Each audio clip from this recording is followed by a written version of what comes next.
Hello, welcome to Next Level News. I'm your host, Anthony Lazardi. Today we have a killer show: Elden Ring, Kingdom Hearts 4, Skyrim, and more. All that and more. Get out.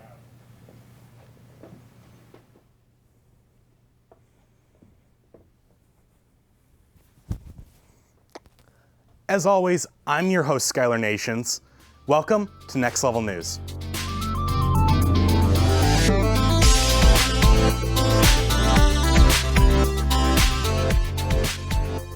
No, I will not stop talking about Elden Ring. You can't make me.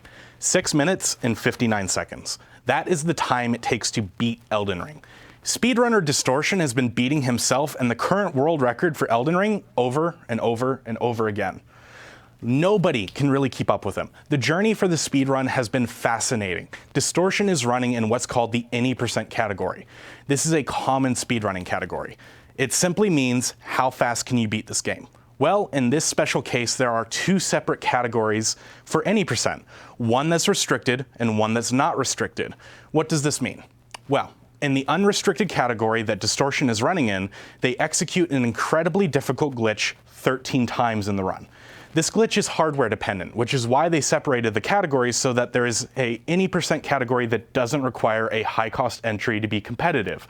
To give context, my personal gaming PC cost me about $4,300. I don't think it's strong enough to be able to compete in this category. So what is this mystical glitch? It's called zipping.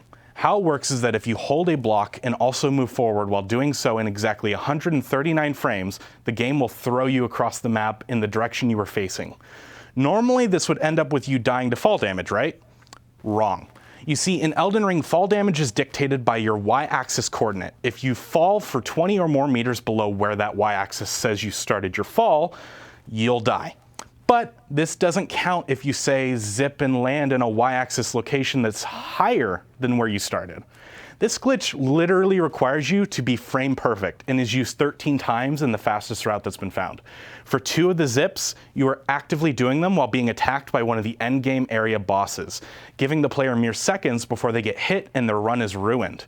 What's even crazier is that the speedrunning community has figured out how to use this glitch that they used primarily for traversal to instead kill bosses without having to even fight them. In the run, you zip yourself to a part of the map that has nothing to land on, meaning you just keep falling. If you fall for longer than 8 seconds, the game will automatically kill you. However, runners found that if you attack while falling, you can extend how long you fall for. This means that runners hurl themselves off a literal cliff till they are so far away from the boss that it then itself falls to its death because the game unloaded the floor it was standing on. It's insane. Elden Ring came out in the last week of February. It's barely the mid of April at the time of recording. My God.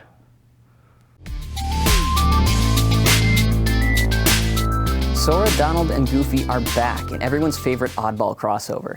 Kingdom Hearts 4 was announced, and it looks just as confusing as ever. For those of you unacquainted with the series, Kingdom Hearts is a crossover game between the worlds of Disney, one of the largest media conglomerates in the world, and Final Fantasy, a Japanese role-playing game. Each entry sees an edgy anime protagonist teaming up with various cartoon characters to explore all of your favorite Disney worlds. A silly enough premise on the surface, but after 3 mainline games, several spin-offs, and various concerts and Walt Disney attractions, the story of these games is one of the most difficult to follow or even remotely understand.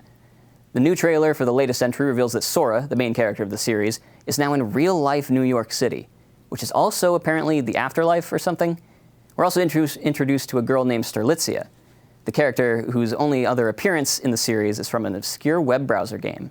Not only that, but it was also announced that a new mobile game, Kingdom Hearts Missing Link, is in the works, and will directly tie into the story of the new installment, making for a total of 14 games you need to play before you can go into the new Kingdom Hearts game fully prepared. That's right, the 4th entry in this silly Disney game is actually the 15th in the series. Granted, you could always just go and watch the cutscenes on YouTube, all 50 hours worth of cutscenes. Though even after playing the games, most people say they still don't really know what's going on. So really, you're on the same page as pretty much everyone else. Honestly, it may be more fun to go in blind. LEGO Star Wars The Skywalker Saga just released on April 5th, the game covering all 9 mainline films. Not only that, but the first 6 films were completely remade in a more modern style, easily making this LEGO game the biggest to date. Well, when you bought the physical version of the deluxe edition of the game, you received a unique LEGO minifigure called Blue Milk Luke, which features Luke Skywalker rocking a nice blue milk stash. Well, scalpers saw this minifigure and decided to start selling it online, because of course they did. Blue Milk Skywalker is going for about $60 on average, covering the entire cost of the deluxe edition of the game.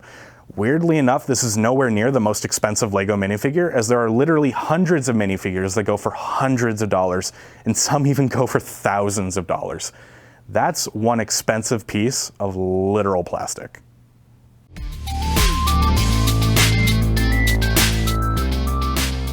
$756 days. That's how long it took Blizzard to finally release an origin story for another new hero. A little over 2 years ago, Blizzard showed the world the hero Echo and told us that we wouldn't be seeing new content for a long while, and they certainly kept to the word of having a content drought. Because for the last 2 years, the only content we got for Overwatch 1 was skin events, re-releases of old events, and every once in a while, they would throw us in a new map for Deathmatch. But now they've finally shown us the origin story for the newest hero, Sojourn. She'll be releasing with the launch of Overwatch 2 beta, which, if you haven't heard, surprise, there's an Overwatch 2 beta releasing. The Overwatch 2 closed beta is set to launch on April 26th, exclusively for PC players who already own Overwatch 1. So if you're a console player, sorry, but you'll have to wait until a later date to experience the new content in the beta. For the rest of us, we'll be enjoying the small taste of content that Blizzard is finally giving us.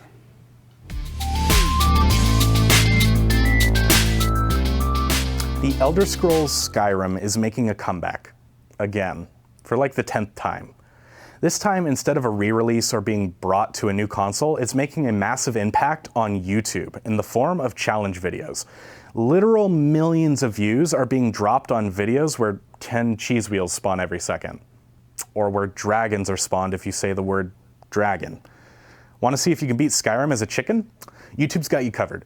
These challenge videos show how deeply loved the Elder Scrolls series truly is, as fans wait with a rabid hunger for any news of Elder Scrolls 6 that was revealed in 2018 and has since gone radio silent.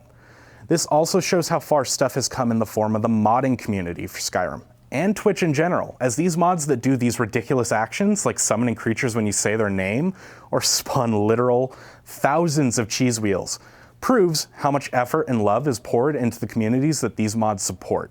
The community doesn't stop there, as I feel like I want to personally highlight one specific community member for Skyrim. Skyrim's very own grandma, Shirley Curry.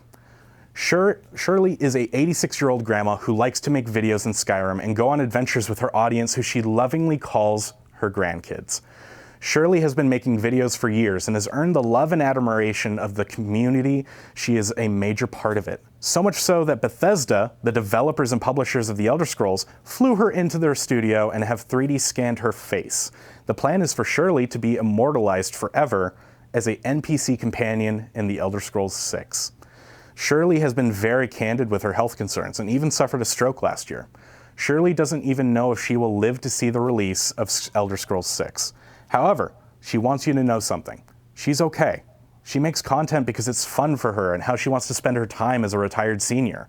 She loves going on adventures with her grandkids, and she will always be here for us.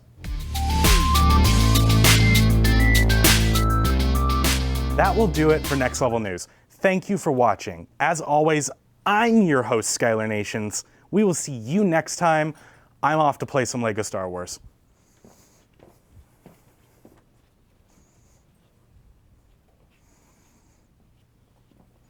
I told you to get out.